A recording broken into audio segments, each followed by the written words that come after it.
देखो आज तो जो मीटिंग थिला पार्टिकुलारली आम स्नान यात्रा को नहीं केमती श्रृंखलित हम से विषय थिला प्लस से आमर जो अन्य से रत्नभंडार कथा उठी जो थी कि 8 तारिख दिन खोल आज माने निष्पत्ति होती 8 तारिख दिन रत्नभंडार खोल से दिन इन्स्पेक्शन जहाँ किसी स्टेप नियाजिबो से विषय दिन डिसीजन नियाजिबो। जो ऑलरेडी जो रत्नभंडार जो कमिटी गठन हो आमर कोर कमिटी गठन बा आमर जो टेक्निकल कमिटी अच्छा समस्त प्रेजेंस रे से दिन रत्नभंडार खोल खोलिक अनुधान कर तुरंत भाव में जहाँ कार्य कार्य कर देखो 36 निजोग बैठक रे कौन निष्पत्ति है ना विशृंखलित भाव में जड़े एएसआई अधिकारी ए बाबद गोटे भ्रांत खबर सीधासख भाव में देते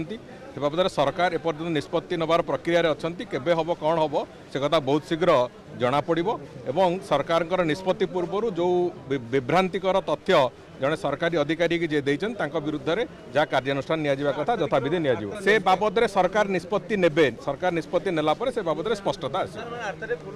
कौन हम से कथा आपण मत मो मुहर कह कि गोटे कथा हूँ जड़े विशृंखलित लोक जी कि निज दोष जो से कथा कर दृढ़ कार्यानुष्ठान निया।